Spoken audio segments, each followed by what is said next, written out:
Hello, this is Aaron from Lo-Fi and D.I.Y, and today I'd like to present my collection from the very beginning of the Impossible Project all the way through to the I-2. So from I-1 all the way to I-2, and this particular video series is going to have to be broken down because it does take a while to talk about and to showcase these cameras.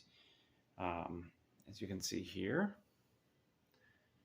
we have the I-1 right at the top on the left, okay, followed by the one-step 2, and then just a basic series of one-step 2s. You notice I have some repeated colors. The reason that is the first one-step 2s actually had a weird viewfinder, and I'll talk more in depth about that later on.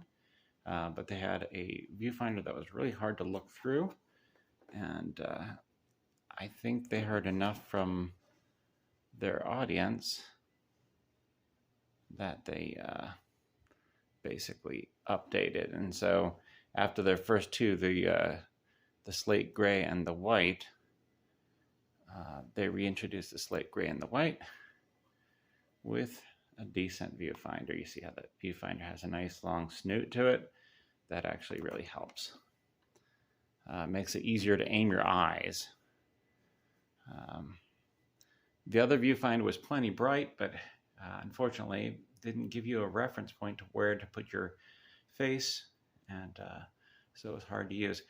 The one-step 2 line, as I recall it, when they rolled out the colors, they actually kind of had a little bit more fanfare than they did later on with the Polaroid Nows. One-step 2, I remember for this particular red one right here, there was I think it was like a Christmas series or a winter series sort of thing, and they even had special film to go with it. And as well as this one-step here, the one-step 2 blue one was like a summer one, and they have names for them. I don't remember the names. And then the mint came along. I don't know if the mint ever had anything special, like as far as film or anything for it, but I do remember it was kind of rare and hard to come by. Then this coral color, again, I don't remember if there was any film associated with that. This was their first, I would say, their first special issue. And by the way, when I'm talking about I'm not talking about Polaroid Legacy. I am talking about Polaroid since the Impossible Project. So Impossible Project, Polaroid Originals, then the new Polaroid. Okay. This one right here, I have it displayed upside down because it was the Stranger Things, and it was from the upside down. And they did, as you can see, they did the writing upside down. They did the logo upside down, and it was really, really pretty fun. And if you do watch the show, there's a way to kill a Demogorgon here on the bottom, I believe it is. And they did have a nice little website associated with that made it coming out of the lab, the special lab. Just kind of playing with the theme a lot for that particular camera. Now the one-step plus, the one-step plus is my favorite, other than the I-2. It is my favorite of the new Polaroid line, and I'll tell you the reason why is it functions very well with or without the app. The one-step 2 actually has access to the app. I'm sorry, the one-step plus has access to the app, and it has this easy toggle close-up lens sort of setup. And I like that because that's one of the reasons I was so excited when the I-2 came out. I like access manually. I don't like to have to open an app and hold a phone. And again, I'll go into that in more detail as we go on. So I like that little toggle right there. The Instant Lab, by the way, it is worth mentioning, I do not have in my collection the original Impossible Lab. There was two versions of it. One was, I think, pretty much just Apple, and the other one was called Universal. I don't have that. This was my first lab right here. This Polaroid Lab,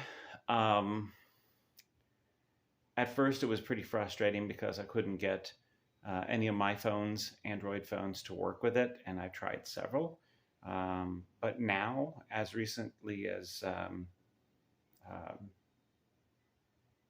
what is it? As recently as July 2023, the app is flawless, very easy to use, and it works on my phone just fine. So here's the beginning of the Polaroid Nows. Okay. The Polaroid now worth mentioning, all the cameras up to this point had a tripod socket, and I absolutely love that. I think that they should. Polaroid now, they got rid of the tripod socket. I don't know why. It's not such a big deal to add it, and it is a nice and handy thing for if you want to take group shots and everything. But they did come out with right away a whole rainbow of colors. As you can see, it's really an amazing collection of colors here. And these are all basically, essentially the same camera with different color schemes. And then finally, this one here is actually more of a traditional, if I can get that to go in there, more traditional looking for the Now. Okay, now when we see these, and by the way, special edition for, yeah, this really nice one here, Keith Haring. I actually really love that camera. Look at the, I don't know how they even did the graphics like that. It's just so nice throughout. It's quite nice. That's a special edition Keith Haring, followed by another special edition, The Mandalorian, if you watch that show. And it has, again, it has some graphics on it. So that's quite nice. Okay, now we're jumping to the Polaroid Now Plus. The Now Plus gives you access to the apps, and they bring back the tripod socket, so maybe that's why they did that. Gives you access to the full manual controls in the app, and again, I will go in more detail on that. The first three here are pictured here. Okay. They did come up with another one, and I'll show you that in a minute. They came up with another series of Nows. And now I'm going to go show you these little Go's, the Polaroid Go cameras. It was actually, people posited that the Go camera was basically using the machines that were left over from Spectra when they canceled Spectra out, so there's a lot of resentment there. I personally just love to toss these in my pocket and go camping and not have to worry about a thing. They're kind of fun. So, and the film is just a little bit cheaper too, as it should be. It's much smaller.